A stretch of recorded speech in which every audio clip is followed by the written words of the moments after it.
Well, good afternoon. Let me take a moment and I'll just quickly introduce myself.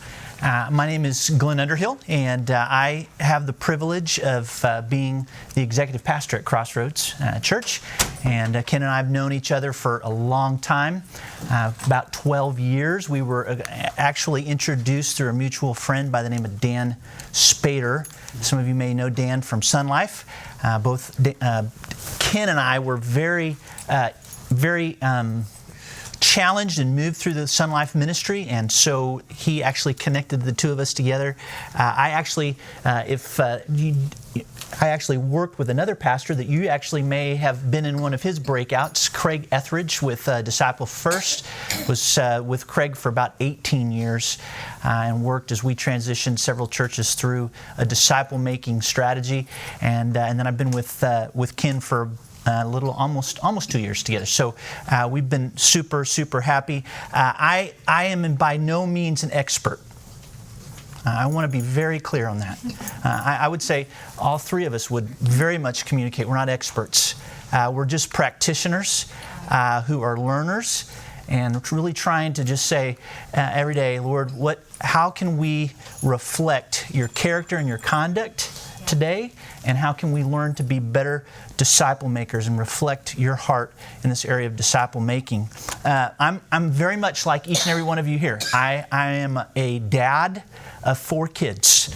I have a high school senior that's getting ready to launch, and so we're you'll understand, super excited for him, and he is a great guy, and we're super excited about what God's going to be doing in his life. I have 2 boys, and then my next is another boy, and then I have 2 girls. One's in elementary and one's in middle school, and that's my first place of discipling, and I have a wonderful wife, been married to for 24 years. And then I get the opportunity every day to come to work and work with our staff and our team to really execute the mission and the vision of Crossroads. I deal with staff not getting along. I deal with reviews. I deal with budgets. I deal with things that go on with our campus, strategic initiatives. I work alongside sometimes people who aren't always really happy with things that we're doing, and like our youth ministry, and they come to me, and they, unhappy parents. So I deal with all the things that many of you deal with on a day-to-day basis, but we're still pushing this whole envelope of being a disciple maker. I've been in full-time ministry 24 years, and as I mentioned, over the course of that time, I've come to several conclusions, and one of those is that Jesus wants the church to be a multiplying movement of disciples. And so I want to be a part of a place that shares that same DNA. And then secondly, Jesus is a model for life and ministry.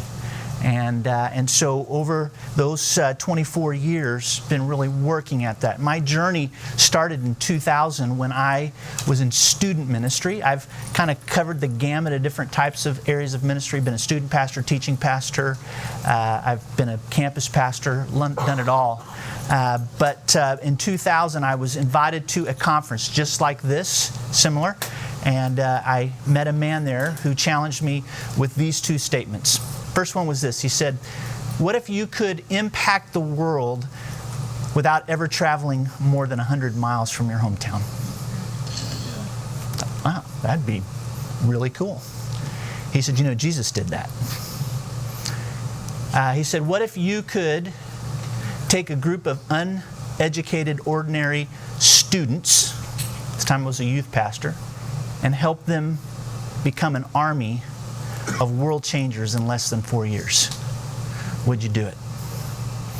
And that has really become kind of the mantra of this whole idea of looking at the life of Jesus. We've just looked at Jesus having this whole idea of what a disciple looks like, what a target looks like. And so the question you have to ask is, how did Jesus do that? One of the things that we do frequently, we're a big competitive family. I'm the chief competitor in the family. I hate to lose. But when we go on vacation, we go every year Thanksgiving to a cabin that my parents own in northwest Arkansas. And we put together puzzles. Anybody here big puzzle people? And so, my boys weren't always into it in the beginning, so we made it into a competition. But just think about a puzzle for just a second. When you put together a puzzle, how do you put together a puzzle? I'd love just some audience participation. How do you put together a puzzle? Outside first. Yeah, you start with the outside, right? You look and you get all the outside pieces, right? And then after you get all the outside edges, what do you do then? Fill in the gaps. Fill in the gaps, and you start working that. And over time, what happens when you work that strategy? What happens? You get a puzzle, right? Now, just think about this for a minute. What if you didn't have a picture? One of the things that we always forget about is the box. You got to look at the box too, right? You got to see a picture. Yeah, so good. Sometimes, here's what happens, is that disciple making can feel a lot like putting together a puzzle. If you're not clear on what the picture is, you can have all the pieces, but then do you know how the pieces are all fitting together? And so what we really want to try to do at Impact Ministries is to really help you not only see a picture of what Jesus had in mind of the target, now we want to help you put together a strategy, just like we do when you put together a puzzle. What's the strategy that Jesus used to take that target and to make sure that happened? I unfortunately meet people a lot of times, and I was this same way many, many years ago, that didn't think Jesus had a very intentional strategy. He just kind of showed up, right? And ministry just happened because he happened to be at this place, or he happened to be at this place, or he just went there.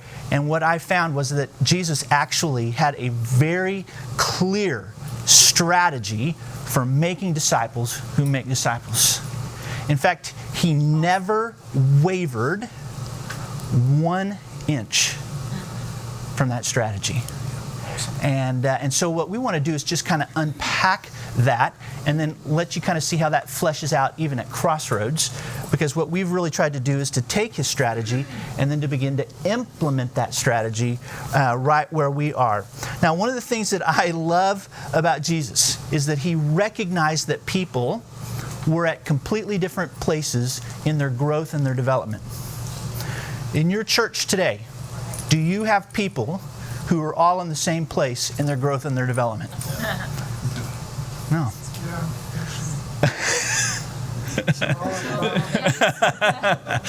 Well, one of the things that we have at Crossroads, and maybe it's the same dynamic that you have where you are, is that we have people in varying stages of their growth and their development.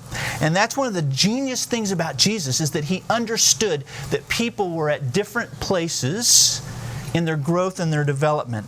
And he understood that what he needed to do was to create a strategy that would help move them through this process of going from lost to what? Becoming a believer. And from becoming a believer to then becoming a worker in the harvest. And then from becoming a worker to being a reproducing, multiplying disciple that would do what? Win the lost, build the believer, equip the worker to do what? To go out and to multiply that process over and over and over again.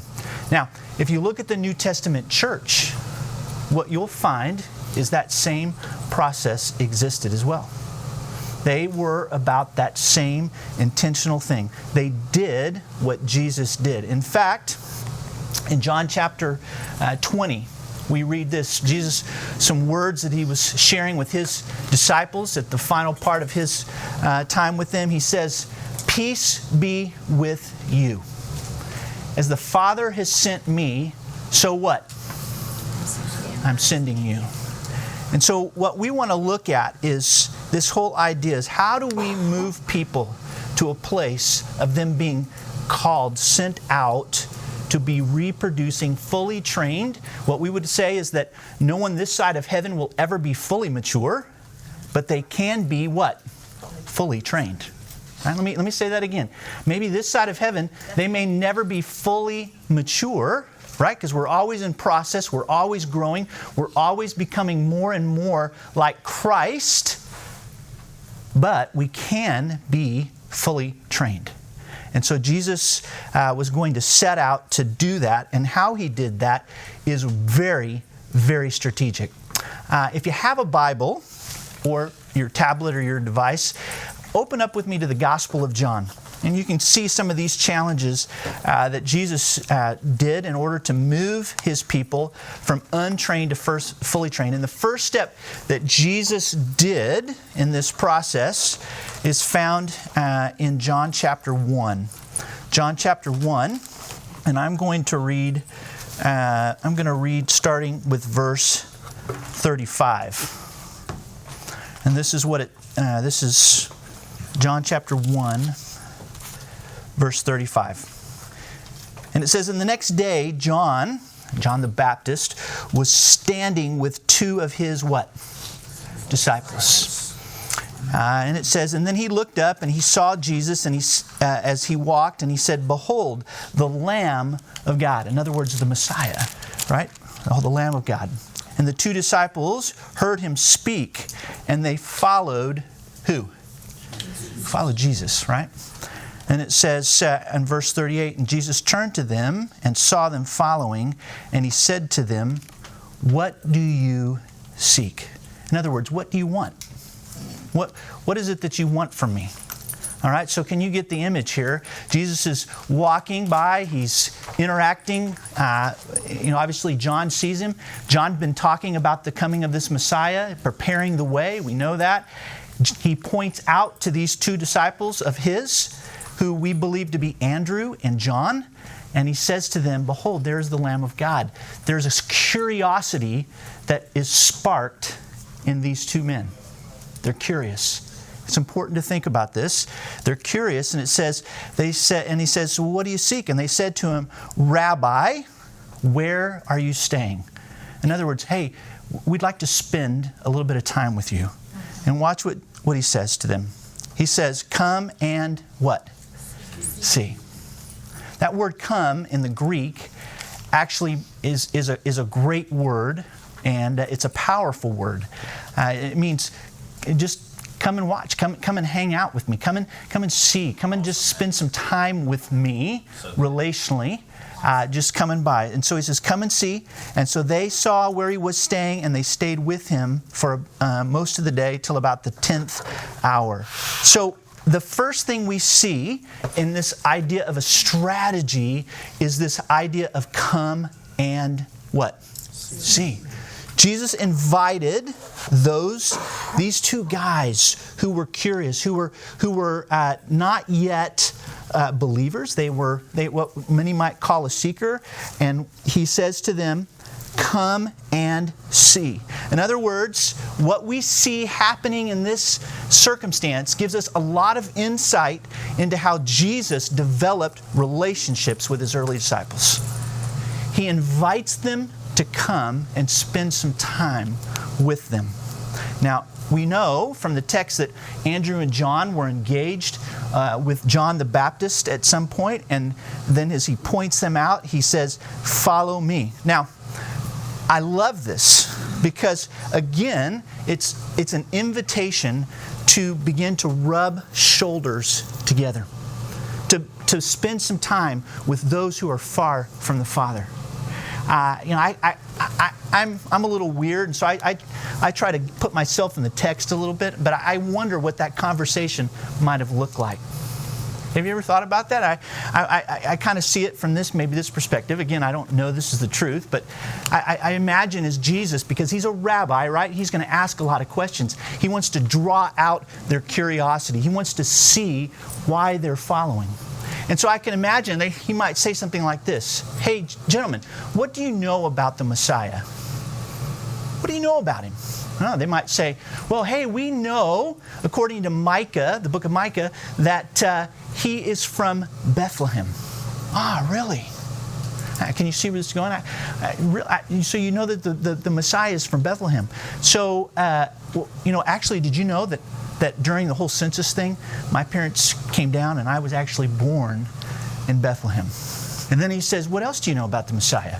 Well, the book, one of the other books tells us, the other scriptures tell us that he came up out of Egypt. Well, that's kind of weird. How could that happen? Hey, can you imagine Jesus saying, well, hey, by the way, you know what, my parents were warned by an angel that Herod was trying to attempt to kill all the babies. And so we fled to where? Egypt. Again, I don't know that that's exact, but can you see this? And then he says, hey, what else do you know about the Messiah? Well, in the book of Isaiah, it tells us that he came from the Nazareth, the shoot town, right? But he used to come from there, the stump of Jesse. So, oh, hey, by the way, when all of that got finished and Herod died off and we were told to go back, we couldn't quite make it back into Bethlehem, but we went up and we lived back in where? Nazareth. Now, again, that's just me adding a little bit of my flavor into all of that, but I can imagine this idea of Jesus as he's drawing them in, as he's working with their curiosity. He's beginning to develop this idea of, hey, I want to invite you to see who I am. Here's what we're learning about people who are far from God. They need to understand what Jesus is. They need to have an opportunity to have their questions and doubts answered. They need an opportunity to have conversation and dialogue with that. And one of the things that, unfortunately, that the church, we see happening a lot is that we're really struggling as a church to really harnessing reaching the lost. And that Jesus, in making disciples and disciple makers, went after who? And we went after the lost, right? To make a disciple, you have to start with what? You start with someone who's far from the Father, right? And so this whole idea, the strategy begins with an invitation of simply come and see, reach out. When I was on staff at one of our churches, at my church at First Colleyville, we began to take a deep dive into our church. And one of the things that we began to quickly discover was that our conversion growth rate was almost non-existent. In fact, Pastor Ken mentioned that most churches across the country right now in North America are seeing less than, 50% are reporting that they're not seeing one baptism in a single year. Our conversion growth rate at where we were was about 2%. So for every 10 people in our church, 2 people were coming to Christ. It was really, really not very, not a lot of things happening. So we began to think about, Lord, if we're really going to be serious about doing this, we got to have a plan to think about how we're going to reach people who are far from God. How can we help engage our people into this process to help them to begin to team up with them so that they can reach lost people? So one of the things that we did, and I don't recommend this because this was a real struggle, but we wiped everything off our Wednesday night programming completely. And I still wear the stripes on my back from that change, all right? But it was to tell you I'd never go back to doing it any different, because what we did was we engaged in a program called Alpha. And we used Alpha as a means to helping engage people who were far from God and to team with our people so that they could have conversations with their friends who are far from God, so that we could begin to see God do a new, fresh work of reaching the lost. And over time, what we began to see is that conversion growth rate, and we started using other strategies, big days and other things to help us reach and have a plan to reach the lost. We began to watch that conversion growth rate go from 2 to 4 to 5 to 6 to 7 and even 8 and 9% over time. Now, what I want to ask you is this. As a church, as church leaders, do you have a plan to reach out? Do you have an intentional strategy as an individual to be a friend of sinners? 6 times Jesus is called a friend of sinners. So good. Is there someone in your life personally who is far from the Father who would call you a friend? Not an acquaintance, not somebody they might know, but a friend. Are there people that you're rubbing shoulders against? Are you calling your church? Are you providing opportunities for those in your congregation to do that? Some of the ways that we do that at Crossroads is we do very intentional outreach-oriented things, not only in our community. We're engaged highly in our community, and then we call our groups, our small groups, to those serve days, but we also this last year, and we've done it for several years, a huge Easter egg drop with a helicopter, invite our whole entire community. We use that as a way then to leverage our Easter.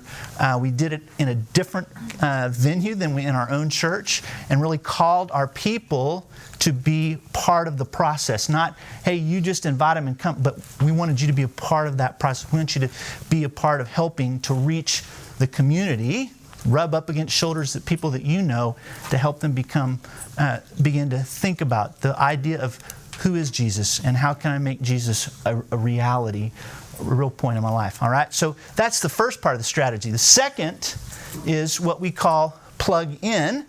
And Jesus, again, he's moving people through this process. He's got some great things happening. But in John chapter, if you'll just flip down just a few verses after that, you'll see in John chapter 1, verse 43, he says this: "The next day, he purposed to go to Galilee, and he found who? Philip. And he said to him, what? Follow me." So, again, we see this all throughout this next stage of Jesus' strategy for turning untrained people into fully trained. He reached the lost. He invited them to come and see. Then he plugged them in by calling them to follow him. In other words, what he was saying is, in this first stage, this come and see was an invitation to the curious, those who were beginning to see. But now there is this sense that now there's a commitment involved. They've now stepped into what we would say is implied into a relationship. They've repented and they've believed. They put their trust and their faith in Jesus Christ. And now there's a process involved in helping them to become rooted into the work and the person of Jesus. And he used a group to help really do this. One of the things I love is that Jesus, in that group, didn't just feed them a bunch of content, but he took them places with him. He took them to a wedding party. You remember, he took them to the wedding. He took them to religious services. They saw family conflict. He took them on short-term projects. But Jesus was really helping to establish them, their identity in who he was. Now, that word "follow me," does anybody know what that word "follow me" really means? It's interesting.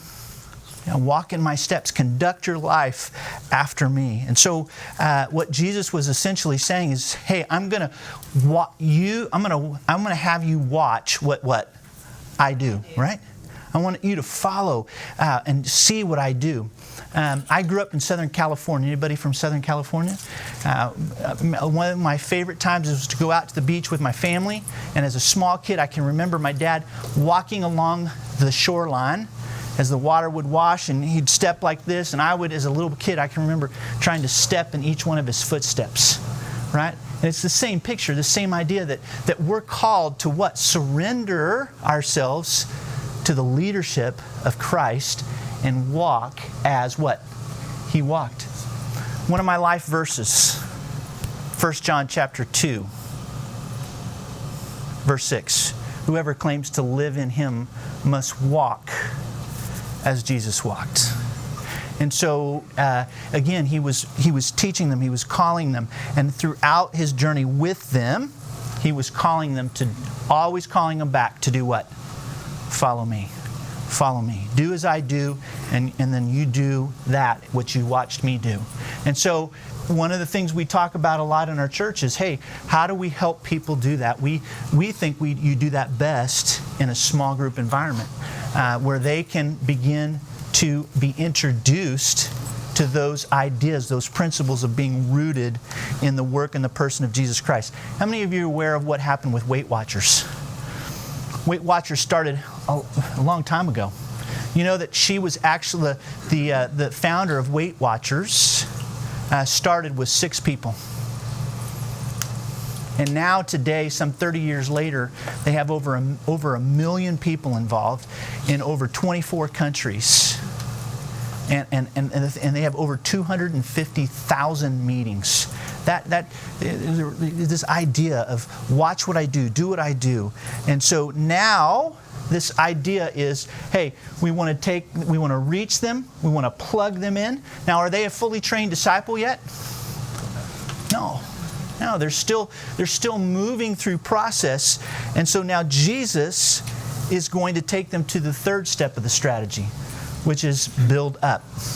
Build up. If you have a Bible, turn over to John chapter 8. John chapter 8. Because he's going to make a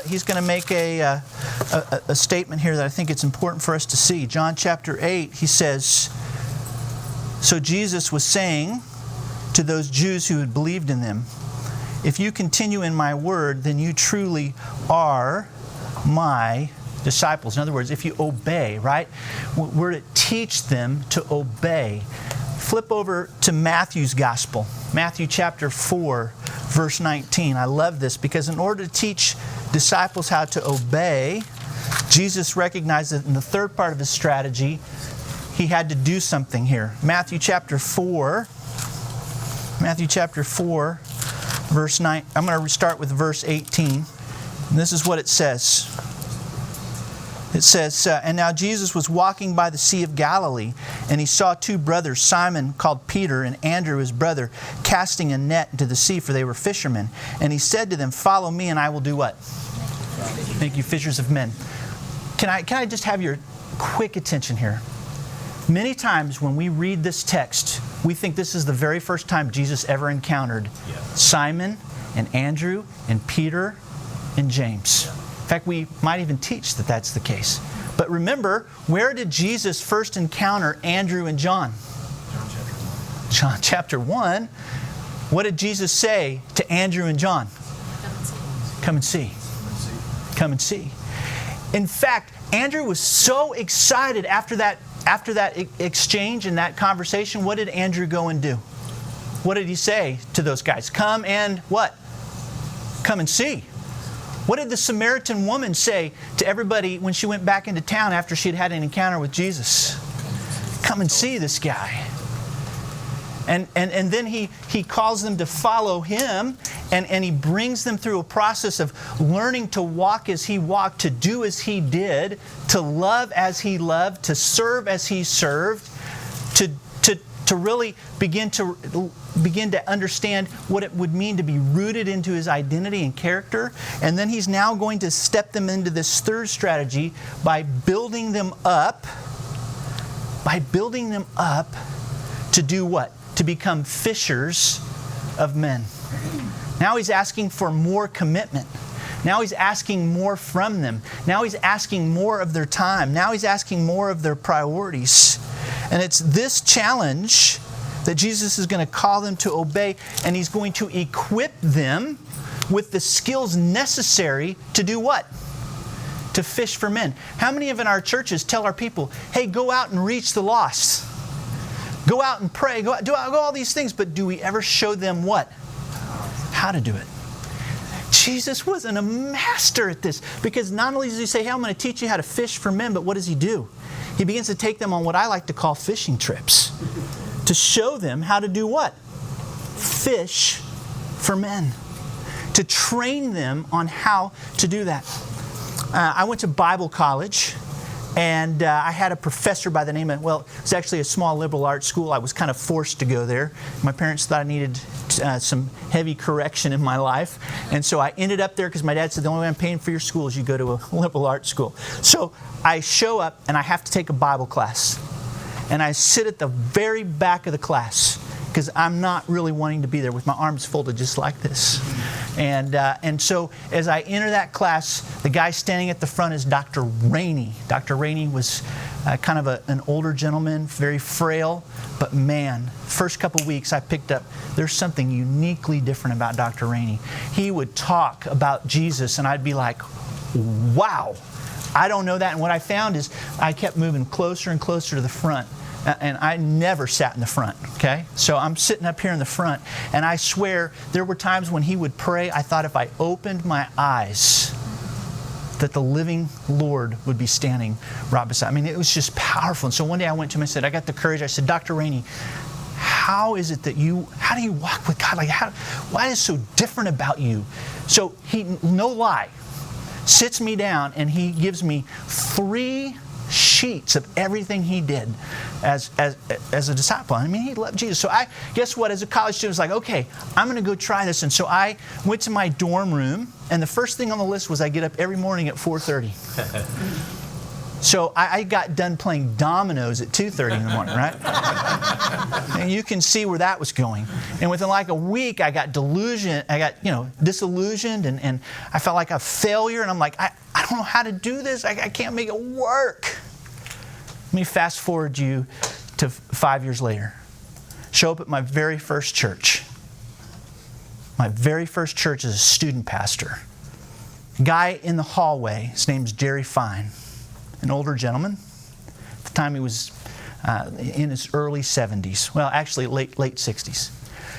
Says, hey Glenn, tell me what God's been speaking to you about lately. I said, oh, you mean what I'm about to tell my teenagers when I'm getting ready to go do this Bible study? He goes, no. What's God saying to you lately? I was like, well, so in my mind I'm thinking, oh man, I'm busted. So I made something up. I said, I don't know, patience. You know how that is. And so I just made something up. And he goes, okay. And he could tell I was probably faking. And so every time I would see him, he'd take me by the shoulder and say, Glenn, tell me what God said to you lately. And I'd be like, oh. And so I started to avoid him like the plague. And I would know which way he was coming. I would try to go the other way. Finally, he tracks me down one Sunday and he says, you've been avoiding me, haven't you? I said, man, unfortunately I have. This is what he said to me. He said, next Friday morning, he pointed a little finger. It was actually, he had some cancer and he got it cut off. And I can remember the bony little finger pointing right in my face. He said, next Friday morning, you better show up at my house at 6 o'clock. Don't be a minute late. I said, yes, sir. He was a layman in our church. I said, yes, sir. Showed up. And for the next 18 months, he began to invest his life into me. You know what he did? He taught me how to walk with God. So good. But he didn't just tell me how to do that. I mean, he didn't just tell me to do that. He showed me how to do it. So good. He taught me how to have a pathway to knowing Jesus more intimately, personally, and deeply. Then he would take me out, and we would go out and we would share the gospel with people. And he'd say, who do you know that's far from God, Glenn? Your neighbor? Let's take him out to lunch. I'll buy. You invite him, we'll share the gospel. And so we'd get out there and he'd start talking to him and he'd go, okay, Glenn, now it's your turn. And then we'd deep breath. But he would teach me how to share my faith. He would take me overseas. He took me on trips and he taught me to see God's perspective in life. He took me to hospital visits and he taught me, how to just meet with people and care for needs. It's a layman in our church, okay? This guy radically impacted my life. But then he taught me how to invest in a few. At this level, right? I mean, he was teaching. You see, he was building me up. He was training me how to be a worker in the harvest. And how I could then begin to do the very same thing that Jesus did. And the difference between Dr. Rainey and Jerry Fine, I believe both of them, Dr. Rainey was a man of God.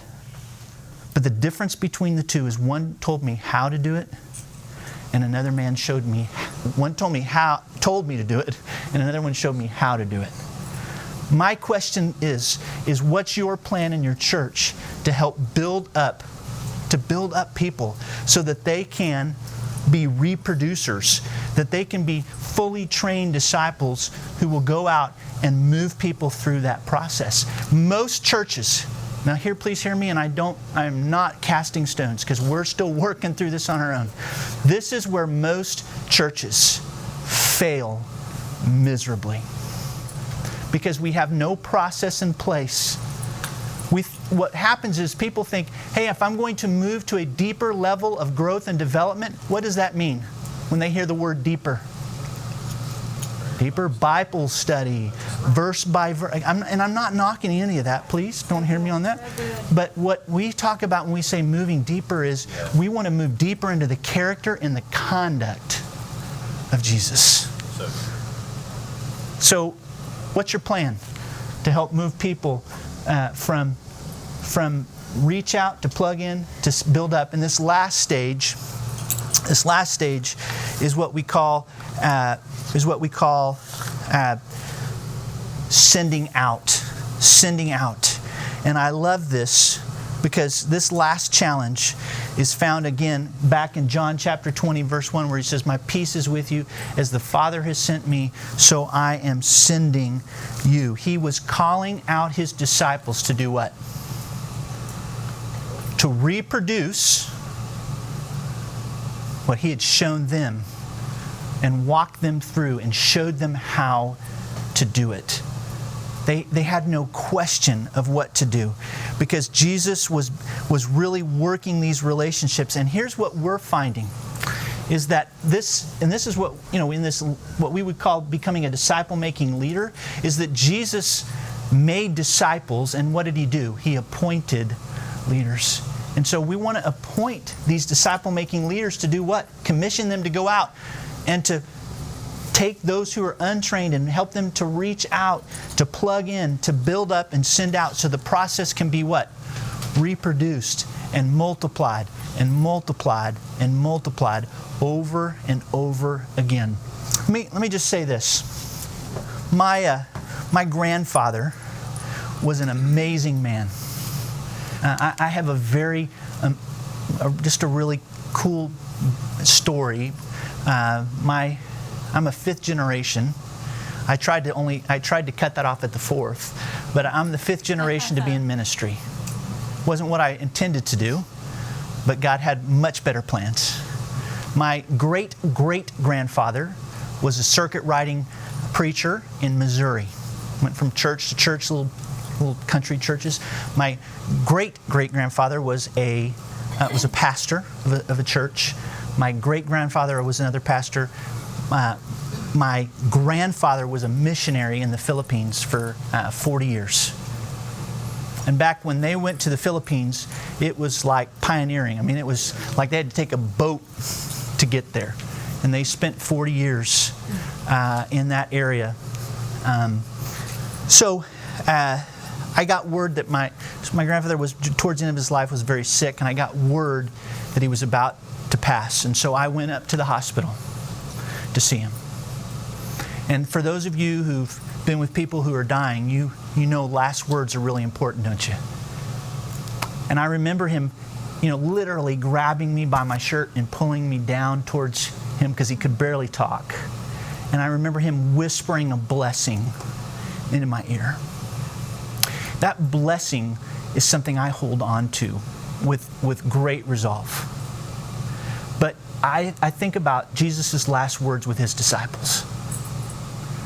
Because in his last words to his disciples, this is what he said in Matthew chapter 28, 18, 19, and 20. He said, "All authority in heaven and on earth, gentlemen, has been given to me. Go therefore and make disciples of all nations, baptizing them in the name of the what? The Father, the Son, and the Holy Spirit. Teaching them to what? Obey everything I've commanded you. And lo, I'm with you always to the very end of the age." Now here's the deal. In those very last words of Jesus, he reminded them of what their strategy was. He said, you, by my authority, the only thing you're authorized to do is to make disciples by, he said, go, baptize, teach. And you say, "Oh, we got you, Pastor Glenn. There's nothing on the send out." When it says make disciples, it's implied that it's a multiplication of making disciples who'll make disciples.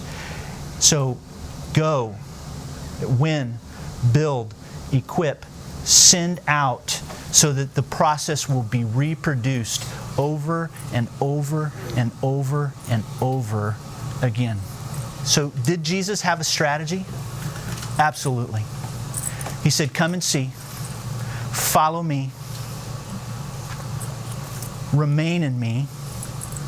In other words, we can't, and we got to, that whole idea, if we're going to help people remain in Him, you got to be abiding in the vine, and then send them out to go and bear what? Fruit. Do you know that the word, most times when you see the word fruit in the Scriptures, it's an indication of multiplication. And Jesus' desire is that we would multiply. And His preferred picture of the preferred destination is a what? A fully trained disciple. So we talked about a target, an M7 disciple, one that is a fully trained disciple. We've shared with you a strategy, not our strategy, but whose strategy? Jesus' strategy. And He just simply did it by reaching out, plugging in, building up, and what? Yeah. So I want you to turn to your neighbor real quick. Say, how do we turn a person from untrained to fully trained? Say, everybody say, reach out. Reach out. Plug in. Build up. Send up. Okay, now turn around to your neighbor and tell that to him. So let me say this. In a room of, I don't know, maybe 30, some sitting on the floor, which awesome. Some sitting in smaller chairs. 60. Oh, 60. What if the 60 of us in this room committed to following the strategy of Jesus? Made a lifelong commitment to saying, you know what? We want to see Jesus' church the way He intended it for it to be, a movement of multiplying disciples. And we are committed to doing everything we possibly can, to looking at how we can reach out, plug in, build up, send out. And here's what I'm going to share with you. Tomorrow, we're going to show you some environments that we think that you can begin to implement as a part of that strategy to help you see M7 disciples reproduced in a multiplying way. All right? So, any questions that I can help answer? Yes, ma'am. Yes. As far as practical things? Yep. So at Crossroads, we use a tool called 315 in this build-up phase, and so as we are watching, so in the plug-in stage, we're helping them to live out a lifestyle of being an M7 disciple. As we begin to see some of these people beginning to what we call pop, beginning to live that out as a lifestyle, and they begin to have some more and more availability and faithfulness and responsibility and teachability, we invite them into a process called 315, which is, I think we've got a picture on here. There's our egg drop. But we do a thing called 315, and it is right here, and we meet monthly with these new potential disciple-making leaders, and we help them in 3 areas. We help them to have a heart for God. We go back through that. We want to help them have the right knowledge and lead with the right understanding, and we unpack all of that, which is what Pastor Ken is going to do in the fourth session. He's going to share with you all the things and the ins and the outs of how this applies practically in that build-up stage. All right? So I don't know if that answers your question. And then the send-out is we release them to do what? To go and to do those. And sometimes that may be they send out and they move into an elder's role. They might move into church planting role. They might even move on to our staff. Some of them stay, and they stay in their ministry marketplace and just make disciples right there in their communities or in their marketplace.